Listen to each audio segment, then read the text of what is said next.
On va voir comment installer un solver Excel, notamment pour résoudre les problèmes de programmation linéaire, si ce n'est pas déjà installé.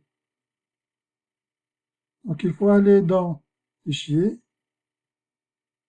Options, et dans les options, on va aller dans Compléments. Dans les compléments, on choisit Solver Excel, complément Solver.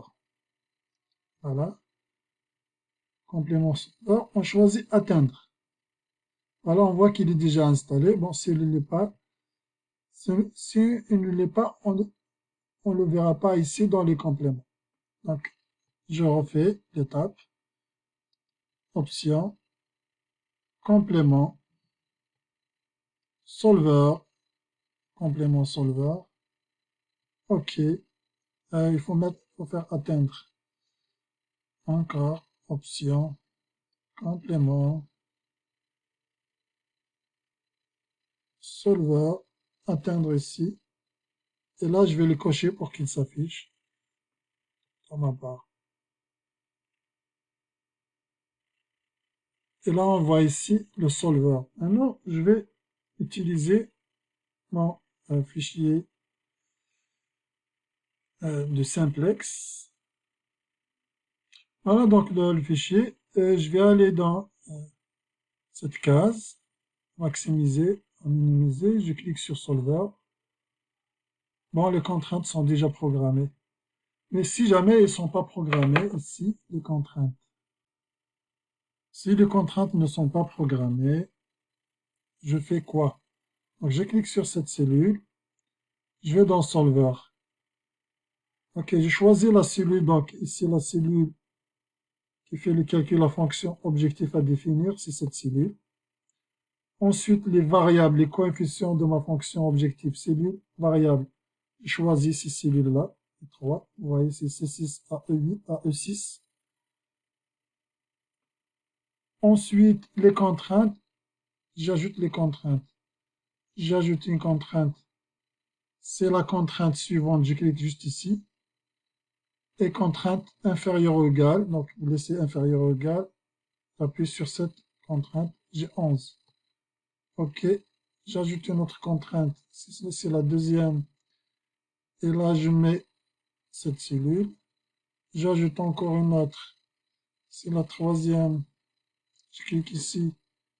Et là, la valeur inférieure ou égale, je mets ça. J'ajoute la quatrième, si jamais on aura besoin de 4 contraintes. J'ajoute la cinquième, etc. On va donner ça. Et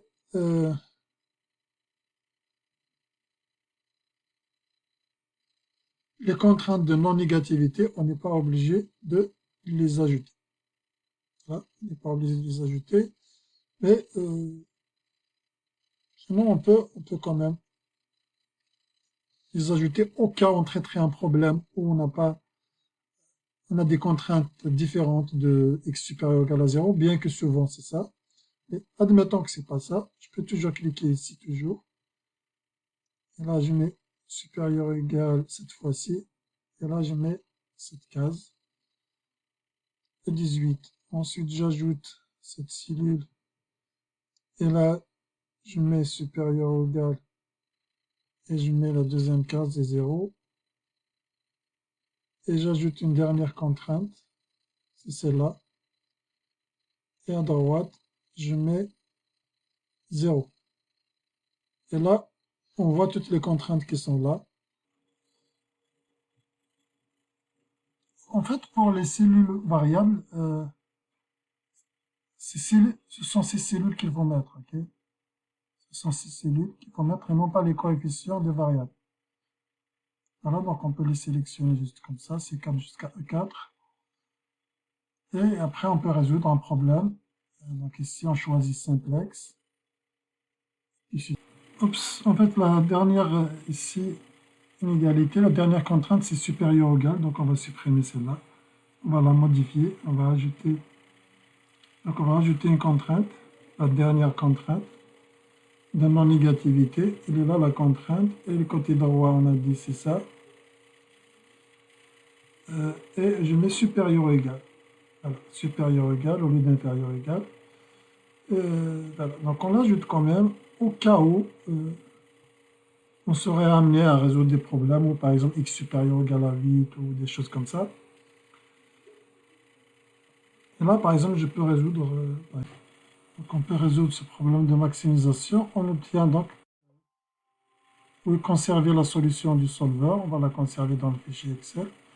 Et on voit ici la solution optimale, les valeurs optimales de la solution. La valeur maximale de la fonction objectif qui est 2750. On peut voir les contraintes ici.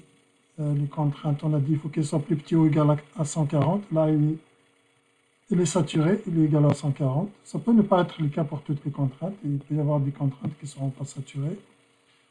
Mais voilà, donc on a dit deuxième contrainte, plus petit ou égal à 120, il est également saturé, également la même chose. Voilà donc comment on résout avec la méthode du simplex.